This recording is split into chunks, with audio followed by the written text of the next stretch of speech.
You are listening to an Ark Media podcast. You look at the Israeli government now. So the Prime Minister is Benjamin Netanyahu, voted in favor. Defense Minister Israel Katz voted in favor.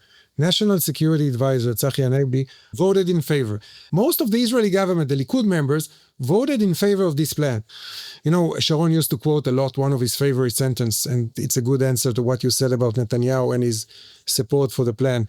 In Israel, the future is unclear, the present is unknown, only the past keep on changing.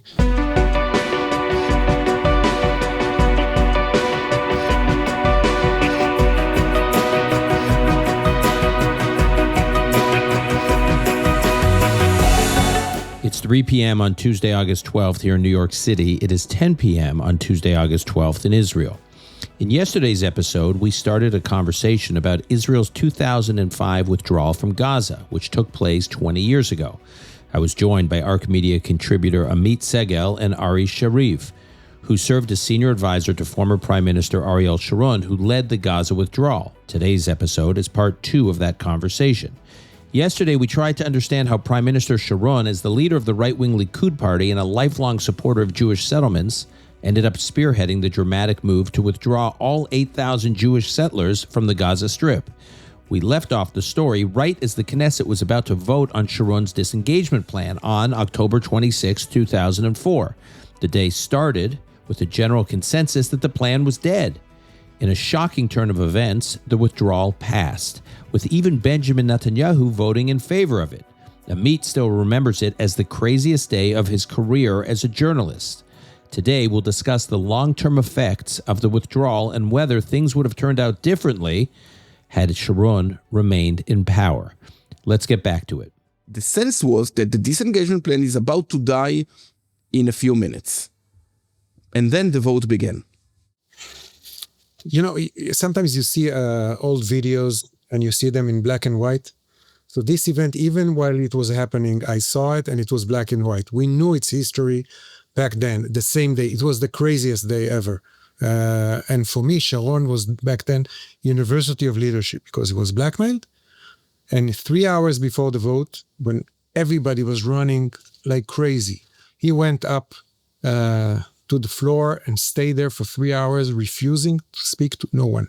He just sat there playing with his hands and wanted everybody to watch him. It was live on TV, obviously. And the ministers and Netanyahu and all of them are running, and he refused to speak with them. And then the vote then is alphabetically. Now Netanyahu is in Nun. It begins with N. He was the last. The letter Nun, like N, yeah. Yeah. It's the last of all the rebels, okay? The first one to be called by name was the weakest one. I don't want to mention his name. A lot of pressure was put on him. One of Sharon's advisors, he just yelled at him in front of everyone at the Knesset, and he just went in and voted. And then Israel Katz, today is the defense minister. And then came Netanyahu. When he voted yes, everyone was shocked. I can still quote each and every shout by Knesset members. And it was clear to me that once it happened that Gush Katif, the settlements, their story is over. I want to say something about this vote. You look at the Israeli government now. So the Prime Minister is Benjamin Netanyahu, voted in favor. Defense Minister Israel Katz voted in favor. National Security Advisor Tzachi Hanegbi voted in favor. Minister of Foreign Affairs Gideon Saar voted against it. But he was back then the whip of the Likud, Chief whip. And he didn't resign. There were other members who resigned. He stayed in office. So you look at how the current Israeli government is based. Well, we have Nir Barkat, the Minister of...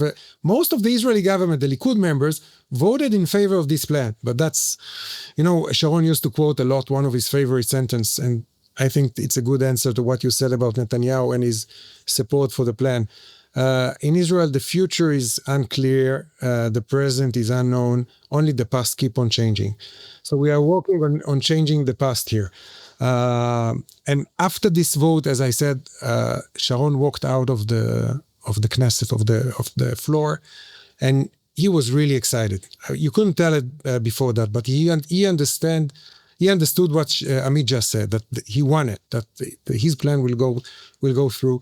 And he told me and another assistant, we were really young. I want to say I had a much better haircut, but Amit was there, and it was the same one.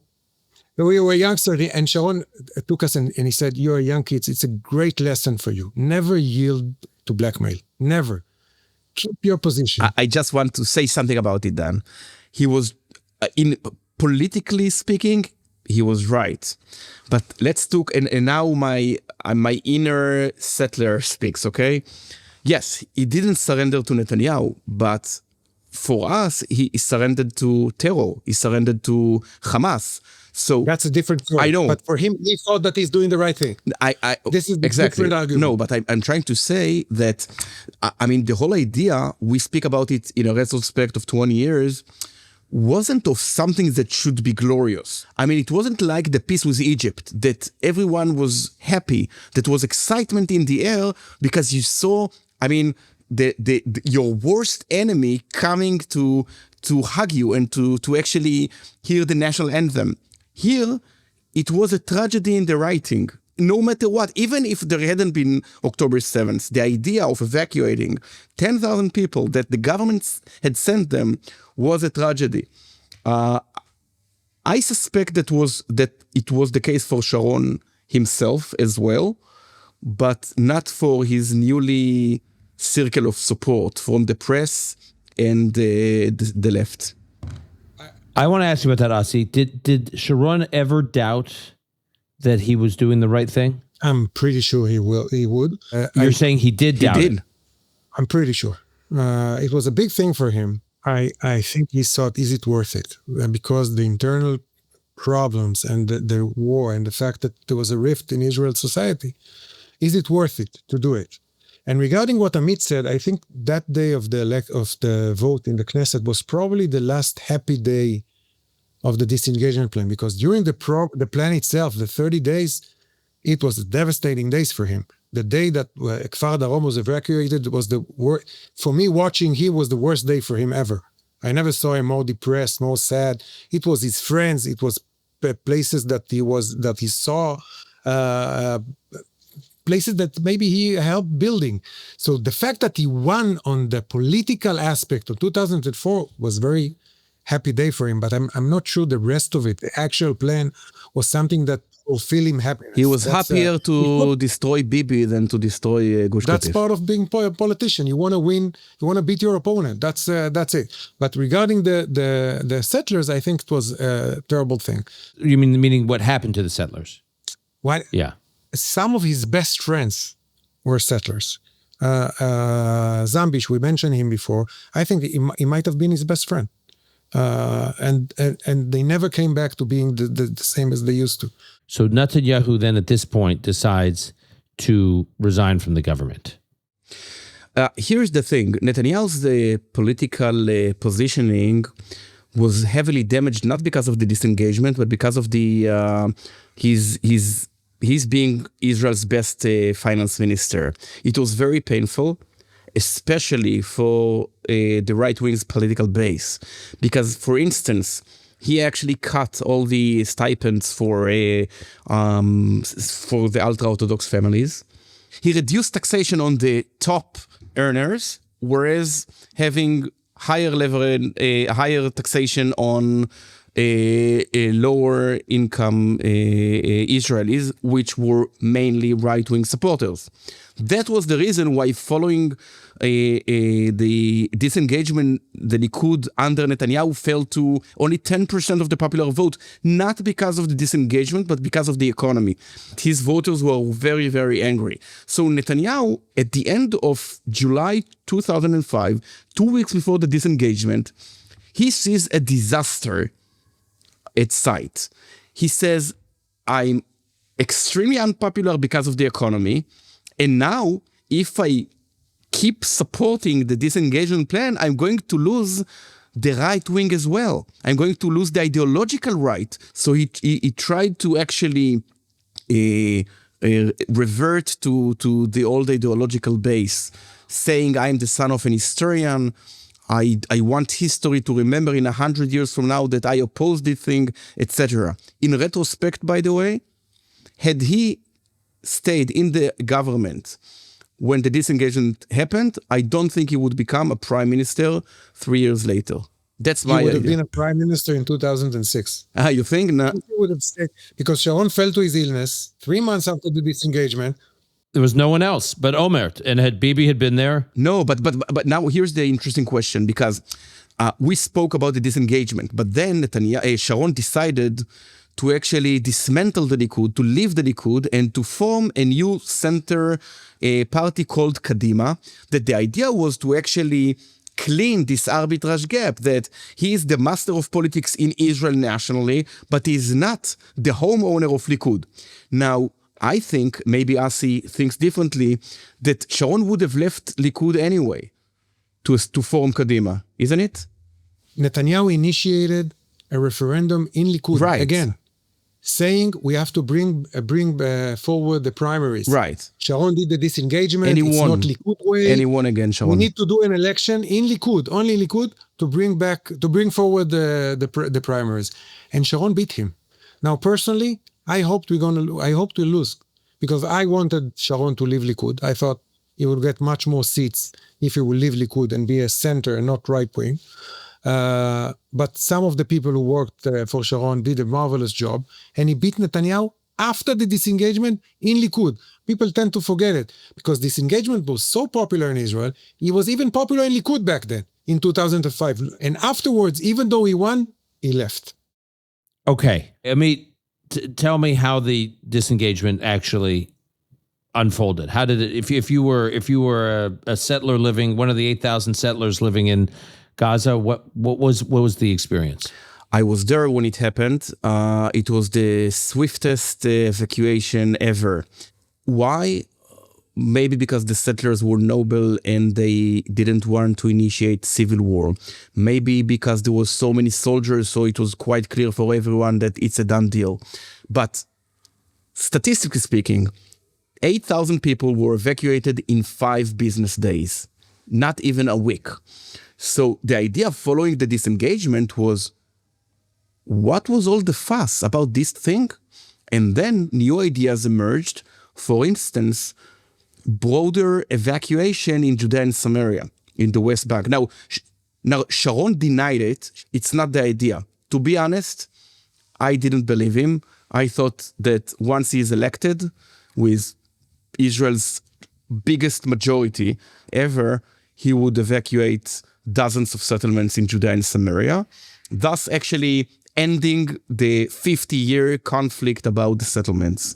But history wanted something else, and Sharon got the stroke, and he never recovered, and Kadima won. I don't know, Olmert was a lame duck, and it didn't happen. And these settlers, what was their future inside Israel? So it was the second promise that Sharon broke to the settlers. The idea was that every settler has a solution. As we speak, there are still 100 families that live in log cabins, the Israeli version of log cabins. Sharon wanted them to have better lives, and there were many initiatives to actually resettle them. But I have to say something. Had October 7th not happened, I don't think someone would still see the disengagement in the way it is seen today. I mean, it was a sectorial trauma for the national religious sector. It was a failure for security reasons. But what made it so dramatic was, of course, October 7th that came from Gaza Strip. Otherwise, I don't think you would ever record a Call Me Back episode about 20 years to the disengagement.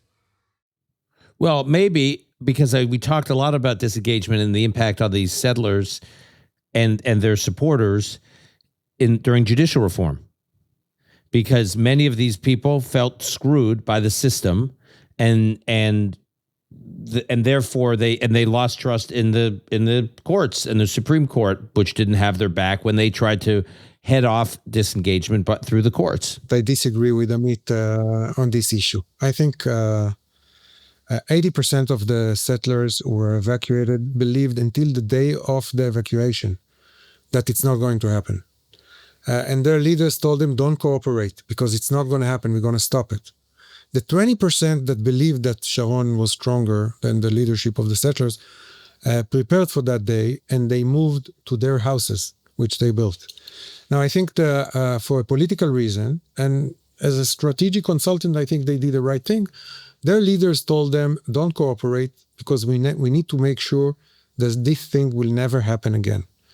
And if this evacuation will be smooth and everybody will have a solution, it will be much harder. I don't underestimate the personal trauma of each and every one of them. I'm sure they suffered. Some of them lived their whole life there. They received a lot of money. That was, I think it was 2 million shekels back then to a family of settlers. That's a lot of money in Israel 20 years ago. They could have chosen to stay in their communities and to be built. Some of them did that, some of them not. There are huge success stories coming out of Gaza. There are a lot of people who are alive now because they left Gaza, because we haven't talked about it. But when I was a young kid, the biggest curse you could tell someone is go to Gaza. It was the most awful place on earth. Go to Gaza is a curse. It was the worst place, but today it's worse than it was. And the idea of the disengagement plan was, let's leave Gaza. And it failed. The disengagement was a security thing. The idea was, we can actually divorce Gaza once and for all and just forget about it. And it failed. And it was so obvious that it's going to fail, because you cannot leave a place 700 meters from you, lock the key, take all the settlers, and just imagine that it disappeared. Amit, I sense that you are not a big fan of Ariel Sharon. If Sharon would have been the prime minister since 2009 until now, you think this was the case? Yes. You think he would? Yes, and I'll tell you. I'll tell you why. And Asi, you're saying if Sharon had lived and been prime minister, he would have headed off. I don't want to put words in your mouth, but I think what you're saying is Sharon would have headed off the security threat from Gaza. Amit, now you're disagreeing with us. I fully agree with Asi that Israel and Prime Minister Netanyahu have made many, many mistakes. But I do think that the outcome, maybe not 1,200 victims in one day, but of Gaza becoming an international terror hub, was inevitable once Israel left. And I'll give you two proofs why it would have happened even with Sharon as prime minister. One is that Sharon was prime minister since August, when the disengagement occurred, till January, when he collapsed with a stroke. Hamas fired rockets, and Sharon promised even to me in an interview that we are going to bomb the hell out of Gaza. He responded proportionally, thus proving Hamas that he can get away with it. This is one thing. Second, I have a better proof. Sharon was the leader of the very successful and painful military operation in the Palestinian cities in the West Bank in 2002.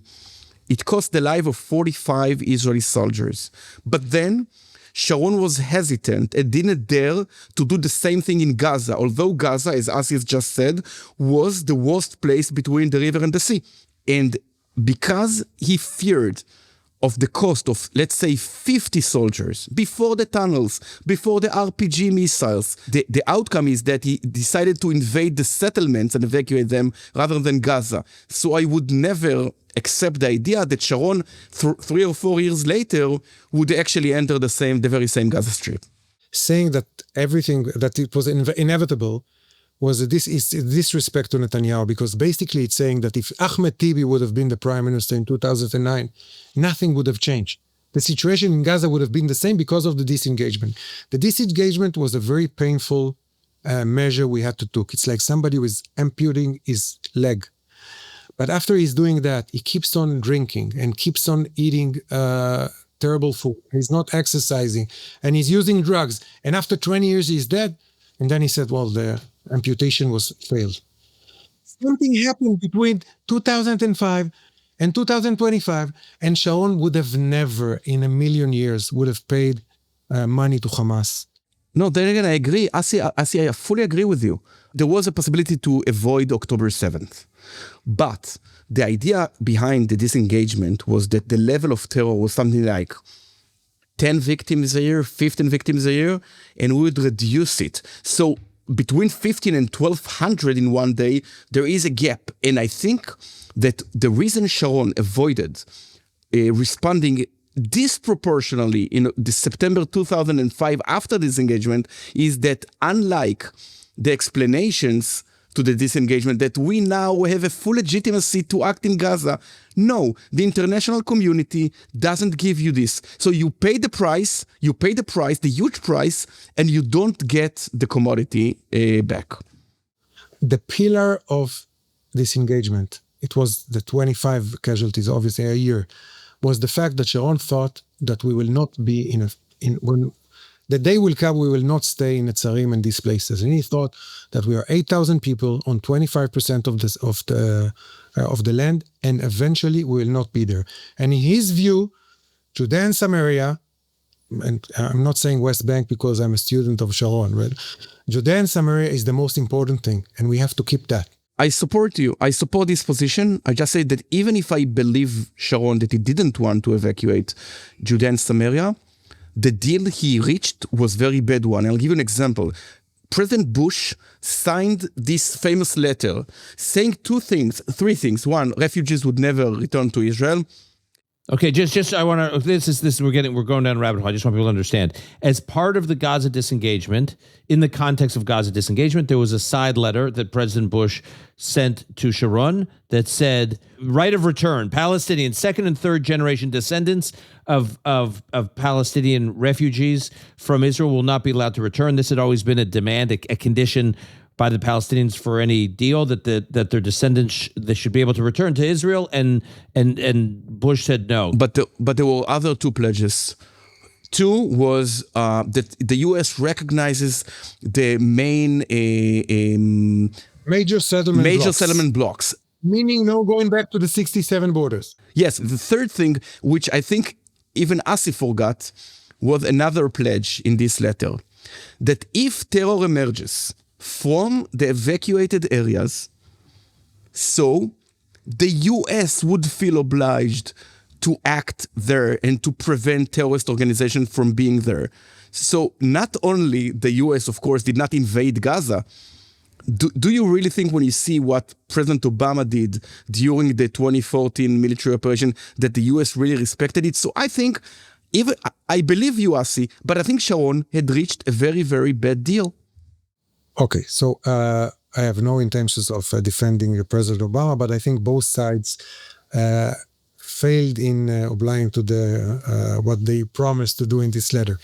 But you know what? Let's say Sharon was wrong and he was naive and all the supporters were naive. They didn't know. They thought something else would happen. Netanyahu, and as I said, I told you, most of the current Israeli government, they said this is what's going to happen in 2005 and still did nothing about it for 20 years.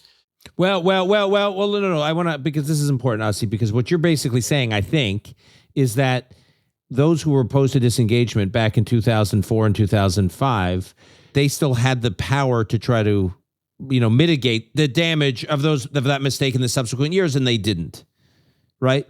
But I think what Amit is saying is there was no mitigating it. Once Hamas took over in Gaza, and you have Hamas headquartered 40 miles from Tel Aviv, there's no mitigating it. So if Netanyahu would have been the prime minister or Ahmed Tibi would have been the prime minister, it was the same outcome, which I cannot accept. No, I'll give you an example, Asi. I'll give you an example. Maybe Sharon would have go into Gaza after a terrorist attack with 100 victims. It wouldn't take 1,200 victims a day to do it. That's the difference between Bibi, Tibi, and Sharon. But I think it was inevitable at the level that there was no legitimacy to re-enter Gaza. Let's admit it. I mean, and I said in 2019 there is a very viral video of me saying that we should enter Gaza, but I hesitated for 3 long minutes, which never happens to me on Channel 12, because it was perceived as a lunatic thing to say that the IDF would re-enter Gaza. In one of the most memorable moments of the disengagement, in my opinion, one of the rabbis, I forgot his name, said that we are being evacuated because we failed to get into the hearts of the Israelis, and we will be back in Gaza only when we'll be back in the hearts of the Israelis. 20 years have passed. I agree with you that the public perception of the disengagement is that it failed. But I still think that most Israelis doesn't want to go to Gush Katif. Maybe we'll be back here in five more years to discuss. But I think in 5 years, Israel will not be in Gaza and there will be no settlements in Gaza. Okay, So Asi, I want to ask you a question and then we'll wrap. Trying to tie it to the debate now. Okay. I hear Israelis all the time who want an end to this war that we're in right now, that Israel's in right now, which I completely understand. They just want it to be done for a variety of reasons. And they say, let's get out of Gaza. Let's tell Hamas we'll be out of Gaza. Let's get all our hostages back. And then we'll reboot, we'll replenish, we'll give the army a break, and we'll live to fight another day. And Hamas will give us, they say, us, the IDF in Israel, a reason to fight another day, because they will do something that will justifiably provoke a response from us, and then we'll go back in and finish them off, only this time we'll have the hostages. And when I hear that argument, it is eerily reminiscent to what Sharon was saying in 2004 and 2005, that if Hamas fires one rocket, don't worry, we will be able to go back in and obliterate them. And the reality is, for the reasons Amit was saying, it wasn't so simple for Israel to go back in. The international legitimacy, the U.S. support, whatever you want to point to, it wasn't there. And the idea that Israel can now just cut some kind of, omnibus deal and get out of Gaza and get all their hostages out of Gaza and then just come back into Gaza, this is like echoing of this discussion 20 years ago. Just replace the word Hamas with the word Hezbollah. This is what we are doing with Hezbollah. We haven't dismantled them completely, but we still went out from most places, and we attack them whenever we want. My concern is that Hamas will not accept a deal, and eventually, what will happen? I don't know if it's going to happen in 2 months, in 6 months, in 2 years. We're going to go back to unilateral movements. Because if you cannot negotiate with them and you don't agree with them, and I don't believe in total victory, I'm sorry, because I don't believe if we are trusting. But do you also believe that Hamas is not serious about a real negotiation?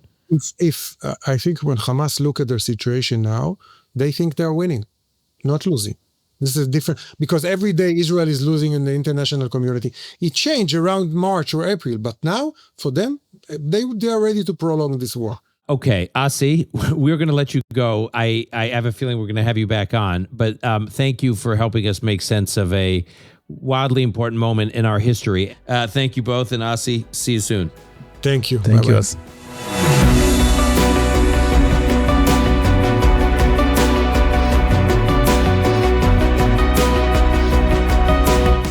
That's our show for today. If you value the Call Me Back podcast and you want to support our mission, please subscribe to our weekly members-only show, Inside Call Me Back. Inside Call Me Back is where Nadav Ayal, Amit Segal, and I respond to challenging questions from listeners and have the conversations that typically happen after the cameras stop rolling.